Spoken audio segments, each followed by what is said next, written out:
Une question ce matin, la désindustrialisation est-elle en marche en France? Pour y répondre, nos deux éditorialistes nous ont rejoints, Pierre Aski, rue 89, et Jean-Sébastien Ferjou d'Atlantico. Bonjour messieurs. Bonjour. Bonjour. Merci d'être en direct sur France Info, comme chaque mardi. C'est évidemment une question importante. On pense, quand on parle désindustrialisation, d'abord à PSA. Les gens d'Aulnay ont fait leur rentrée ce matin. Est-ce que vous pensez, Pierre Aski, qu'on peut freiner finalement cet engrenage aujourd'hui? Alors d'abord, la manière dont on pose la question, je pense que ça fait 30 ans que ça dure. C'est-à-dire que si on prend les statistiques avec des hauts et des bas, des périodes plus fortes que d'autres, en particulier avec les chocs pétroliers, puisque c'est là qu'il faut faire tout remonter. Mais pendant longtemps, ça a été à la mode. C'est-à-dire que il y a 10 ans, un peu plus de 10 ans, 11 ans, vous aviez le PDG d'Alcatel, Serge Turuc, qui parlait de fabless. Fabless, c'est un anglicisme, c'est sans usine. Et il rêvait d'une entreprise qui ne posséderait pas ces usines. Donc, vous avez Laurence Parisot, qui aujourd'hui est dans le rôle de la pleureuse sur les coûts du travail. Il y a quelques années, elle vantait la désindustrialisation de la France en disant les services vont prendre le relais. Elle vient du secteur des services. On avait ce modèle anglais qui nous semblait réussi. Donc il y a eu une idéologie de la désindustrialisation. Aujourd'hui, le réveil est très douloureux parce que la désindustrialisation s'est payée en coûts d'emploi et n'a pas fourni une société de remplacement, n'a pas fourni une économie de remplacement. Donc le réveil est très douloureux. Et on en a un exemple avec PSA et les 3000 postes qui vont être supprimés en 2014, Jean-Sébastien Ferjou.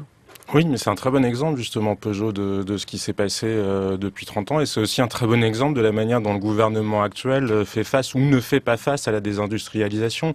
Parce que tout ce qu'on a entendu jusqu'à présent de la part du gouvernement sur le cas de Peugeot, bien sûr, un plan social, c'est toujours un drame. Pour les personnes concernées, personne ne peut contester ça. Et on comprend absolument que les syndicats ou les salariés de Peugeot soient inquiets. Mais quand on a entendu, au mois de juillet, le gouvernement simplement mettre en cause Peugeot, questionner la légitimité de ce plan social, voire questionner s'il était bien fait dans les règles, alors que Peugeot a toujours été un groupe qui joue correctement, on voit bien qu'il n'y a aucune réflexion plus large. Parce que là, qu'est-ce que Arnaud Montebourg disait, Peugeot a un devoir vis-à-vis de la nation. Mais est-ce qu'il se pose la question inverse? Est-ce que la nation aussi a pas, si ce n'est un devoir, au moins un rôle dans le destin de Peugeot?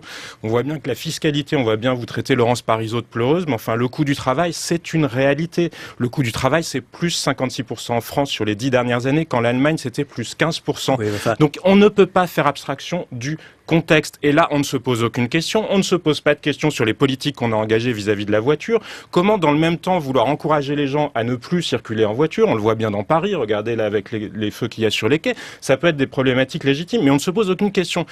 On est passé de 15 000 km en moyenne par an à 11 000 km par an maintenant en voiture. On ne se pose pas la question, mais tiens, est-ce que c'est logique que les gens achètent moins de voitures puisqu'on les incite à ne pas le faire? On ne se pose pas la question non plus sur la concurrence aux frontières. Mais c'est pas facile, justement. Si, c'est facile. Ce qui est facile, c'est de se mettre dans une position de simplement montrer Peugeot du doigt en ne se posant pas de questions sur la concurrence aux frontières. Vous faites le comparatif avec l'Allemagne.